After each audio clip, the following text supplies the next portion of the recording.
Thanks very much for tuning in to today's Back to the City. In the duplex with me today, I have Jordan and Melissa from WETTER, and in the Minnehaha Recording Company, of course, the whole band WETTER. Let's begin every episode as we do in the Minnehaha Recording Company. You're going to debut 2 songs that are beyond even the as of yet unreleased LP. Yeah. Which is exciting. Yeah. These 2 songs are called Bunny and Sad Lamp. We'll get to them, but let's begin with Truth Song. The camera takes a picture. The painter makes me laugh. The singer turns a memory into a funny mask. I am a book, I am a book, I am written. The author, I feel as though I know her very well. Read me, touch me, love me, lose me, my love, I love like the moon, unsure of where the light comes from.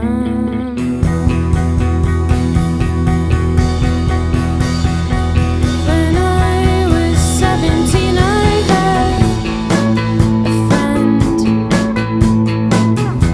She knew me when she kissed me. I've got a secret, and I'll keep it till I die. No man will know me. No storm can reach me. My love, I love like the moon, reflecting to become.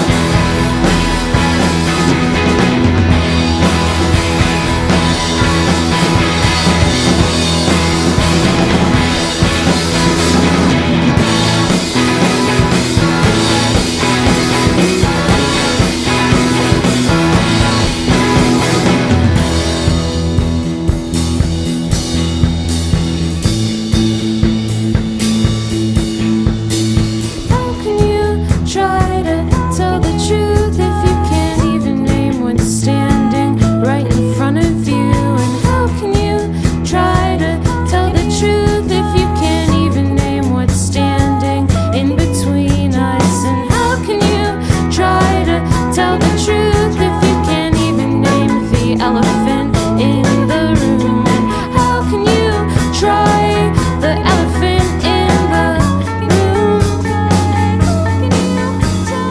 How can you try? How can you try? How can you try? How can you try? I don't make promises that I can't keep. I never said I could. I never said I'd try. Welcome back to the duplex. That was one of my very favourite Twin Cities songs. So thank you very much for penning it. And also thank you for being one of the first bands to play at the very first Back to the City showcase. Yeah. Which will be at Mortimers on the final Thursday of March with Straya and Tony the Scribe and Lucid VanGuard. So Truth Song was released at the end of 2016, December 2016. Yeah. It's a long time. It's my birthday. It was your birthday. And the image, it was originally by Rose. Yeah. Rose drew this. Yeah. And it refers to the birthday. Today is her birthday, it says at the top. It's a Don't know where to point. yeah. It's from a Sugar Cube song. Oh, really? Yeah, These yeah. are all lyrics from Sugar Cube? On the art. Yeah. Whatever she's written, it's like from Today's her birthday, they're smoking cigars. Yeah. There's a reference to a bathtub. Chain of flowers. So is there a special significance for you? It's presumably it's not a coincidence that there's a reference to the birthday it came out. No, yeah, I think that Rose was like, I'll draw something. I don't remember. Or maybe she was like, here's some art I've already She maybe done. already had it, Yeah. And I think I just love that song a lot. And I think she also likes it. And just happened to have like, I don't know. It just was like a perfect coincidence that she had it. So she created this. The artist made you laugh, perhaps. Yeah. The painter makes you laugh. I don't know about that image. What is? Well, the text. Yeah. The text made you laugh. Yeah. What is?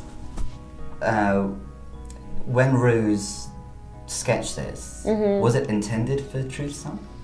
No, I don't think so. I think she draws a lot and Yeah. has like a wonderful sketchbook, and we were like, Rose, can you find something like that we can use? Yeah, here is some straya cats that one can acquire. Have you seen these? The new T-shirts, the new straya T-shirts. No. with Roses. I haven't seen them yet, but I know she like did them. Yeah. Yeah. And there they are. Oh, now I see. They're good. So what was particularly fitting about this sketch for Truth Song? I think we liked it because she gave us a few options, but this one was kind of, well, the lyrics are that she wrote on it. You know, birthday. We released it on my birthday. Like that outside of the song was like that was your idea. Okay. Oh, nice. I don't remember. Oh, to release it on my birthday? Yeah. Yeah.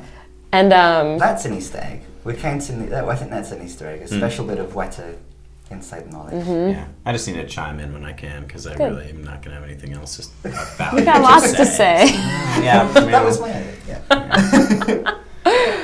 But I don't know I think I just liked the like figure on it, and the song's kind of like feels not dark, but kind of like the picture's gray, and I feel like it's kind of like a dark song. I mean, not in terms of like lyrically or anything, but just kind of, I don't know, it's kind of has a cold feel. Yeah. Like solitary kind of. Yeah, and it's just like this kind of weird, distorted figure of a person, and there's a darkness to the song. There's also a lightness. As well, I think if you think of some of the like Joe's guitar melodies. Yeah, right, because those are so bright. Yeah, exactly. Yeah, and I feel like that really sets.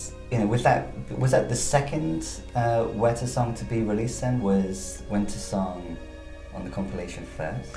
The Big Disappointment is on. Yeah, that one's on the compilation first, and then that was the second song we released outside of the little EP thing that I released, solo stuff. But yeah, that was the second big full band stuff. I feel like this combination of heaviness and lightness, or light and dark, is, I think, crucial for the ethos of WETTER. The opening track on the the solo WETTER EP, before WETTER was a band, and it was just the name for your solo project. Yeah. The opening track has lyrics about lightness and darkness. What a surprise, I found out that night, even in darkness, it's lighter outside, and then by the end, even in lightness, I'd rather be inside. There's light imagery is showing up, not always doing the same thing, but in many of the songs. Yeah. What were you originally saying about light and dark in A Surprise? I think that one, really at the root of those lyrics, is that it's easy to stay in your house and feel really gross and bad, and then once you go outside, you're like, wow, life isn't that bad, but it's like making that step that is literally like steps away, like to leave, like it's just so hard to overcome that, and like I think, I don't know, it's especially in the winter, you know, Especially- that's it's what I so was gonna hard to say. be inside in your room and Yeah. you're like, oh, everything sucks, I hate my life, and then you go outside and like do something, you're like, it's not so bad, you know. That's what I was going to say. Yeah. Sake to talking about a winter song. Yeah. Because- That's pretty much that's what those lyrics are mostly about. Yeah, another winter song, Mm-hmm. and another window song. Yeah, as well. yeah. So looking in the house, looking out the window, Yeah. and then as that song develops, we're reflecting on look and see what the ground is covered by today, and then this idea of covering is explored, I think, in different ways throughout the song, and the idea of there being green inside you. Yeah. Beneath what covers the green, and then there's also green above you. There's also green next to you. For one moment, look, it's green. Oh my god! It's a green screen. It's all fake. Wow. It's not really a portal. So, we have the phrase "to be green." Is it regarding innocence and naivety, or is it regarding? So here's the front cover. Now it's functioning as a green screen. This is the cover image for the first EP, People You May Know, and there's greenery there. So what's the significance of green in that song? Well, there's a song by Joni Mitchell called "Call Her Green" that I love a lot. Yeah. Off of her album. She's good. Bleau. It's Bleau. Yeah.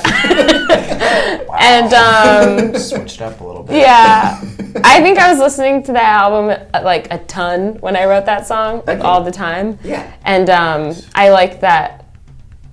I like the different. There's so many different meanings that like significance that the color green holds, and it's my favorite color. Okay, why? Is And it I your had a favorite? car that was green. Ah, yeah, a car where you found it difficult to reach the steering wheel. Yeah. In lyrics. Yeah, exactly. I like, I think a lot of the sort of, I don't know, the way that green like is a sign of like life and growth, and also is a sign like, for horses, you're like, the horse is green, when it's not broken in or whatever. Yeah, okay. So it's also like innocence, or also like not quite trained, you're not like mature kind of, but in a way that's not negative. It's like kind of fun to be like So I am immature. still, even if I feel like it's another year, it's another winter, I'm so old now. But I am green beneath it all. Yeah. And that's good. Yeah. And also just literally like the ground, it's just so easy to, like Minneapolis gets so, it gets so, just gray. Yeah. But beneath it, there is grass that will grow. And my car was green. So all of those things. Yeah. We'll encounter some new light imagery. I think it's in the new songs too, of course. Yeah. Even in the name of the song, Sad Life. Yeah. Yeah. So we'll be delving into that in the second half.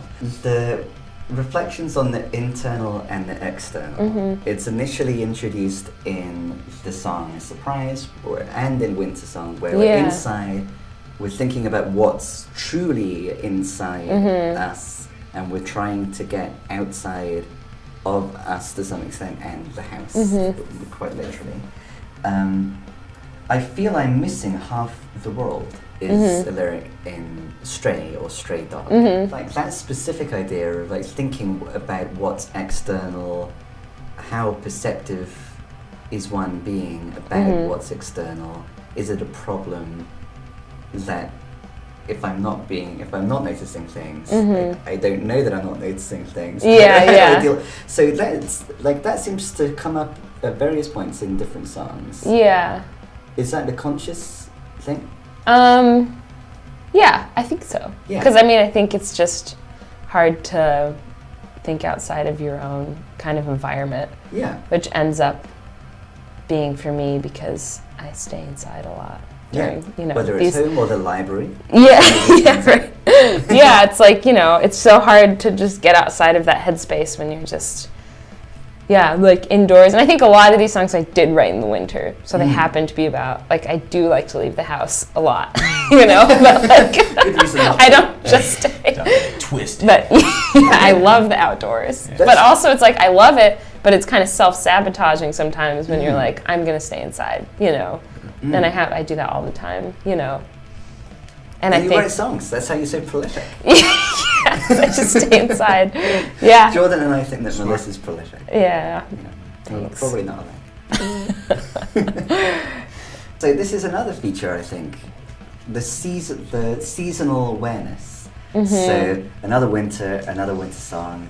And then seasonal affective disorder. Yeah. It becomes the focus in Sad Lamp. Yeah. Which is, of course, what the SAD stands for, yeah? Yeah. Because that's not something that I notice, correct me if I'm wrong, like in Tony Peachka, like in the Tony Peachka songs that you write, there isn't the same kind of focus on the seasons. Yeah. Is there? I might like mention it sometimes, but definitely a lot less. Yeah. I think those songs are a lot more playful and like a lot more, I don't know, just not upbeat, but a little bit more of a positive outlook on things almost. Sure. I think. Maybe not. They're just more like playful, really. Yeah. And I like making more like theatrical sort of. And I do try, I've been trying really hard recently not to write so much about seasonal stuff because it's, I think, a trope that's easy to kind of hang on to too tightly because they are really interesting and they symbolize a lot, but I think I've kind of, you know, and I really like the songs that I've written kind of inspired by that, but I think I'm trying to broaden my, you know, creative inspirations. Yeah. Because I think a lot of those songs too, where I was writing about the seasons, I was writing about like loneliness and like longing, kind of like deep down, and you know, a lot of stuff has changed in my life, and I'm not as lonely all the time. Yeah. So it's like that is a recurring theme in the EP. Yeah. And so I'm trying to, and I feel like I was holding on to those feelings of like longing and like wanting to be with people that didn't want to be with you, you know. And it's so easy to write so many songs about that because those emotions are so like just like heavy on you and like they wear on you all the time. But now that I'm in a relationship now, and it's like I'm not lonely all the time, and like I think I have a pretty good relationship, so there's not that like, you know, there's not those like really like intense feelings of like I like need to be with this person and it's so horrible that I'm not. So which I think is a wonderful thing, but it's making writing a lot harder. Yeah. Because I have to start addressing problems that aren't just I'm lonely, and I have to like face these more existential problems of like life and death and stuff. Which is happening in Bunny. That's to put it dramatically. Yeah. But the existential questioning has always been a feature of Wetter too. Yeah, definitely. So it seems like the ratio of longing to musing has just maybe shifted slightly. Is that fair to say? Yeah. I'm happy. I'm happy that Sad Lamp gets in before you're done with the season. Because that's a very good song. And that title is kind of a joke a little bit because I think a lot of times people are like, I'm so sad in the winter, you know, like, oh, it's just the winter that's doing this to me. But, you know, I think we're all really sad people all the time. And you blame it on, like, this season, and you're like, oh, I'm going to get this lamp, it's going to make me feel better. Which does help, you know. But it's like, deep down, I think we all face these questions of, like, when am I going to die? You know, like, a lot. And it's interesting that, so you're tying those two things together then. You don't want to write so much about the seasons. You don't want to write so much about longing. You do want to focus more on like the reflective, getting deep down, thinking about death. It's hard to write that stuff in a really tasteful way though, so because you can't be like, everyone's gonna die, you know, like you can't just write that in a song. Like you can't just do that because it's lame. Spoiler alert: one way in which Melissa avoids being lame is through the medium of thinking about a bunny. and that will be the crowning achievement of this particular episode. I think that you do. It is like serious. It's fun though as well. I think that that's vying with Truth Song to be my favorite Wetter song. Actually. Nice. So, but Truth Song, let's. Maybe I'll listen next time. Yeah. Okay. Because other spoiler alert, Jordan will not feature on this particular performance. The final song will be just Melissa and Rose. It's better that way. I do think it suits just the two of us more. Yeah. We tried to put it together as a full band, but it just was a little, I don't know. I feel like drums just don't, Yeah. Stray Dog is one that I've witnessed live as a duo. Is that one that there is a full band version of, or there's a number of Wetter songs where that duo version works best? That's the final form of it. Yeah, there are a few, and Stray Dog's one of those. It's just so short and like simple, but I also think the guitar part kind of stands on its own. Yeah. And that one, and then and then Bunny. We can hear Stray Dog or Stray as it's referred to on its original version on the EP right now, and it has vocal harmonies. Is that you or is that Rose? That was me doing it. That was you. Yeah, but Rose will be singing on it on the album we're gonna. Yeah, like she does live. Yeah, and she does on the version you've recorded with Ada. Yep. Yeah. So this one is the one with the lyric, "I feel I'm missing half the world." I'll speak quietly and I'll try quietly. Are you kind of commenting upon what you're doing with Wetter there? Because obviously Wetter is quieter than Tony Pichka and other songwriting that you do. It is quiet and reflective. I think it's kind of being more sensitive, and I can be kind of loud sometimes, and so I think I try to be more quiet. Or I was loud. I used to be more obnoxious. I think I've toned it down. I must have met you after you'd toned it down. It's just like in high school or something. But, I did theater, so. But, I think I also kind of had that song's a little bit about a crush. And I think that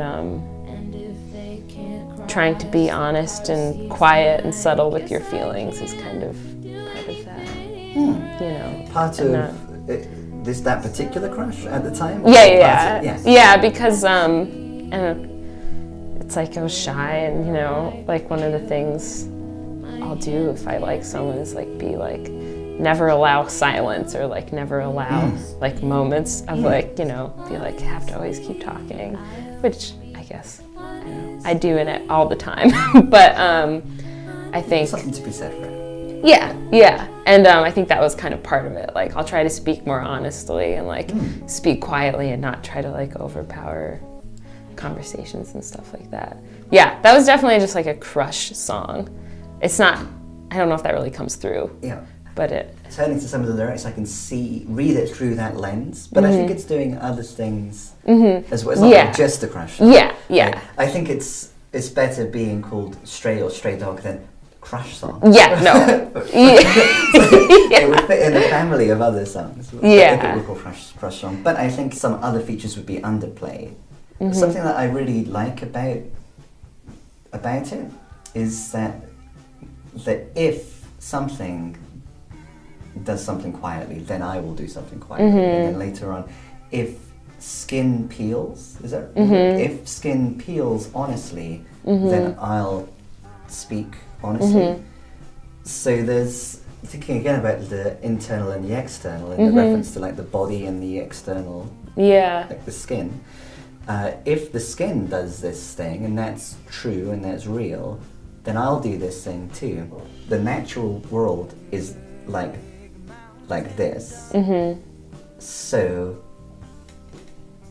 I am, or should, or it would be good for me to be like this. Is that a recurring? There seems to be a thought process in Wetter. It definitely is. I think that a lot of times we try to act like we aren't actually connected to our bodies, or like our bodies are these things that like separate us from achieving the things we really want to do. Yeah. And I think that I had that mindset for a while, like I can do this thing if I ignore my more base desires or something, Right. or like Yeah. what my body wants. And I had I had like a month where I was like, had this whole like, it was like, you know, this Descartes way of like thinking Yeah, of like exactly. my So body. mind-body dualism. Yeah, but and then I was like, that is so dumb. Like that, I don't know. It just was weird that I don't know. Whatever. I was growing up. I and concur with Spinoza in thinking that is dumb. An early critic, who's my favorite philosopher, thinks that it's dumb too. Yeah. Think about the pristine brain instead of the dirty knees, according to Descartes. Yeah. But are there other specific moments in WETTER then where this kind of mind-body dualism is being explored or kind of exploded, critiqued in some way? Yeah, probably. Yeah, I think we'll encounter them on our journey. If none come to mind or to body, but like mind and body, then we will encounter them. But in Bug, right? Maybe. Yeah. Or no, I'm thinking of what's the other one that's in 3? Talk to a lover? Yeah. Yeah. I'd say, oh, if I could cut my fingers off. Yeah. Oh, if I could cut my body off. Yeah. I would. Yeah. I wouldn't want anything, and I wouldn't feel anything. How interesting. And I think I literally wrote that song when I was trying to be like I don't have to do what my body wants. Yeah. Something else that is present in Stray is an emphasis on trying, which, and I think trying is like another really central ingredient to WETTER. Yeah. Trying or not trying. I never said I would. I never said I'd try. Yeah. At the End of Truth song. But in Stray or Stray Dog, I will try quietly. And there are other songs too where this emphasis on exertion comes about. And it's interesting, you know, we could think about trying as a purely cerebral thing. Like, I'm going to put lots of mental effort into this. But really, in reality, you know, trying seems to involve like physical exertion as well. So what is the significance of trying to you? It's a word that shows up a lot in the songs. Yeah. I think a lot about intention and like how people can misinterpret your intention and how you can misinterpret other people's. And I also, you know, think that trying, like with intention, like implies some sort of like clarity, you know, and like clarity in what you're doing, and like I'm gonna wake up and I'm gonna write a song, you know, and it's so, I spend so many days just not doing that, you know, when I have all this free time and like just wasting away my time. And I think that I kind of add that into the songs a lot because I want to, you know, try to do things more. Yeah. Like, that's it. It's not, I don't know, it's just like, you know, everyone is going about their days, you know, not thinking about anyone else and just kind of like doing whatever comes first. And I think when you actually try to do something is when you're kind of being more direct, like with your like energy and stuff. Yeah, and catching myself in the act of trying as opposed to just thinking I'm going to try to do this. Yeah. This trying again seems to be this, you know, more kind of visceral thing. Like even songwriting. Like, you try with your emotions, your feelings that you would cut yourself away from if you were the mind. Yeah, definitely. That are very important in songwriting. Yeah. You wouldn't be as prolific or as good a songwriter if Melissa's mind had achieved its purpose. Before the closing lyric about you never saying you would try, there's an emphasis on trying to tell the truth, which is interesting because often we talk about telling the just tell the truth. Yeah. As if it's easy. Just tell the truth. Yeah. But how can you try to tell the truth? Yeah. What are you saying about the difficulty of telling the truth and the necessity of trying in the context of telling the truth? Well, I think a big thing that the main reason I really love songwriting is I think that it allows me and people to like communicate with each other. Yeah. And kind of, it can be a really, really honest way, you know? And I mean, it can be, you know, many other things. But, you know, I think that like the way I kind of write values communication and communicating with people, these feelings that you can't just bring up to someone in an everyday conversation. Or the you elephant can't, in the room. yeah, right. Yeah, and it comes off, you know, if you bring up this problem of like, you know, what does truth mean? And you can talk about it, right? And like that's what, you know, what philosophers do or something. But it's like so hard to in like an honest and like non-gimmicky way. Yeah. And I feel like that's one thing that that is the reason that I like songwriting so much, is because I try to, you know, be open and honest without being cheesy or like self-gratifying and stuff. And I think that is a lot what those lyrics are about, just, you know, communicating with someone and trying to get to some honest place, but I'm not very good at, you know, in my everyday conversation, I'm not very good at, you know, opening up about my true emotions about things. Like most people aren't very good at it. Yeah. And I think that's kind of, that those lyrics are kind of critiquing me and the you, in that, you know, both of us, you know, because we can't really, we can't address the real, like, the root of what's going on. When did you write Truth Song? I wrote it 2 winters ago, maybe. You kind of Another helped winter me song. write it a little bit. Ah. We were bouncing ideas back and forth. Oh, yeah. Which components? I think I sent you like a rough. Oh, actually, I wrote it the summer of 2016, Okay. and then finished it in the winter, or whenever we recorded it, it was done. But Came out on your birthday. yeah. In so December. I think it was like fall-ish. Yeah. But I don't know. I remember sending you the lyric about like my love is like the sun. At first, it was like my love is like the sun and the moon. Ah, And no, you were just like, the moon. maybe just do, I don't know. You're like, maybe just do the moon. And I was like, yeah, you're right. Nice. Was there already... Cool. So initially my love was like the sun and the moon, unsure of where the light comes Yeah. from. Ah. What's the significance of... It's interesting thinking about now there's not the sun. Yeah. You know, obviously the light on the moon comes from the sun. Yeah. So it's interesting that the sun is gone in the lyrics. Yeah. Yeah. Because it's like, does the moon know that that's how...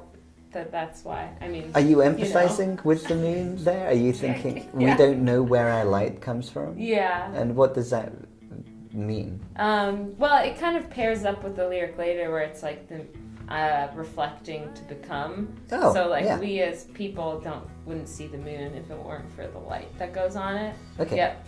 You know, as the moon, you probably, you know, well, it's just an object, so but it doesn't know that, you know, that's what's happening. Yeah. You know. It's it can't hear you at the moment, it's daytime. So even if it has feelings to be hurt, Yeah. don't worry. Yeah, and I think that, yeah, it's like how much of what we do is really because we're inspired to do it, and you know, how much is it because we have to like show the world that we're doing something, or show your family that you're doing something, Right. you know. Yeah, I need to get the dog and the really good job and all that kind of stuff. But also, if one is trying to be a songwriter or trying to get the band together and make that work, there is, of course, a component on which one is aware of how one is seen by others. And I think, like, you know, I think we all think about that every single day. Yeah, you of know, course like, we do. I should be doing this thing because my friends are doing it, or like, I mean, it's just so hard. Well, we are social beings. Yeah, right. Which is like, which is one of the things that makes the idea of being the isolated mind so false. Yeah, I think, right. because you know, I wouldn't possibly be me, and you wouldn't possibly be you if it weren't for like social interactions that mold us. One of the biggest themes that I touch on is getting through like the wash of the everyday life, you know, and like all the insecurities that come up with it, and like going on the internet, being like, oh, my friends are so cool, and I'll never be as cool as them, and like all this stuff, and like social media in particular. But I'm, you know, I think that insecurity exists even without, of course, you know. Yeah, as actually, quick plug for our show again. At the end of the month, Tony the Scribe explores in his Mixed Messages EP. So Truth Song, a little bit more about Truth Song before we move on to Sadland. Sure. Before we return to the Minnehaha Yeah. Recording Company Yes. for Sadland. It's about identity as well. So it's interesting that we found ourselves talking about identity. Yeah. Because it's a song about truth and the difficulty of telling the truth, but it's also a song about identity. The camera takes a picture, the painter makes me laugh, the singer turns a memory into a funny mask. I am a book. I'm not a mind now. Now I'm a book. Yeah. I am written. That's interesting. I think that relates to what we were just saying about being, we're authors of our destiny to some extent, but we're also characters that are written by each other. The author, I feel as though I know her very well. Who is the author of the book that is Melissa?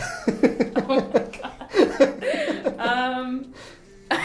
I think that lyric, it's about doing stuff every day, not being very mindful of it, and you're like, what did I do today? It's like I went to work and I was talking to all these people, and then like I went out to drinks with my friends or something, and So I know this author's boring. They're gonna like. Is that the idea that I know what this character's going to do? Kind of, yeah. But also I think being like a privileged person and like going to college and being expected to go to college and stuff is also kind of part of that. Like I have this life arc that I did and was very much expected to do. And being songwriter, Melissa, maybe begins as being something which is not expected of you, but then soon becomes something that is expected of you by a different set of people. Yeah, totally. And I think that's kind of, that's part of it is I think a lot of people do things without completely thinking about what they're actually doing.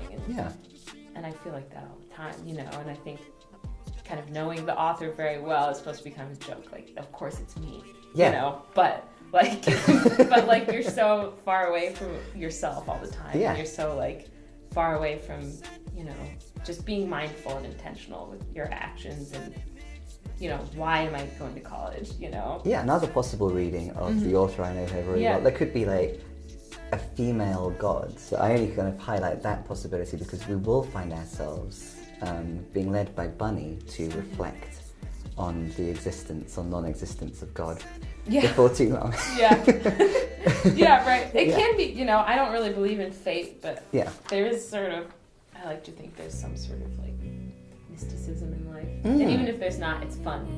It's fun stuff to like think about. And I think that, it is a fun idea to toss around that your life has like already been planned out. Yeah, or even like reading a horoscope or something. Yeah, obviously like we all like, I do that, but I don't really believe it. Yeah. But it's like, oh, this is interesting. I wonder what that means. But that is a way, religion and fate and stuff is a way that many people live their life, by those rules. And it is really interesting to think about that, It takes a lot of the pressure off, I think. And it's not necessarily, it's definitely, I don't think it's escapist or unwise or, because, the alternative is to be this mind that thinks it does understand and can explain everything. And there's a lot more evidence that we can't, so we can't know the truth. Yeah. So, well, let's entertain this notion. Yeah, I don't have the answer. Right. Just different ways of interpreting the world. Yeah. And it strikes me as really interesting that after having presented yourself as a book, then read me, but then it becomes touch me, love me, lose me. Like those different verbs are really interesting, I think. It's definitely comes across as being like an embodied Melissa who is conscious of and valuing being one, like touch. I want to be touched, like primarily like emotionally. I want to be touched. Right. I don't want to, be even desire to be the mind that is isolated. Right. I think also that's like you want someone to just come into your life and like understand you immediately. Like, someone can read, like, I've loved so many really good books, or like I've loved a book and it's the best book ever, and then I like lose it. And I think that's like originally why I like kind of wrote that. Like, I think you care so much about this object, and then you're like, I don't know where I put that. Or like my favorite tape, Like I just realized I had this Lucinda Williams tape that I love. I just realized I lost it. It's just gone. I'm like, how could I have lost this thing that I love so much? Yeah. I treasure so much. But I think that that's just what happens with time. And then I think that can be totally like transposed onto just relationships. You know, if you just get close to someone and you feel like you love them, you feel like you have this really intense relationship, but you know, you grow apart. And yeah, I guess that's probably mostly why I wrote that kind of. Yeah. And like wanting to be a book that someone could just pick up. You're really cool. And I don't know. Yeah. And please me. Oh, great. Where she went. Yeah, but it happens, you know. Yeah, I like it even more now that we've explored all the avenues of the song. Speaking of objects that one loves and that might seem to care for one, the sad lamp.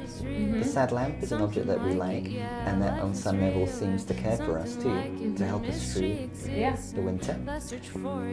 Thank you, sad lamp. These are doing a good job.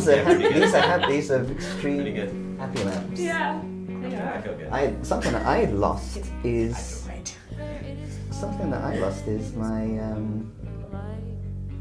camera, which is why this iPhone is being used. Oh. But the good thing about using an iPhone is, look, these are the lights that we're referring to, and some various all of the lights in the Minnehaha Recording Company get cameo roles momentarily because they're vying to be the sad lamp. But so here's Wetter performing Sad Lamp at the Minnehaha Recording Company.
If you leave me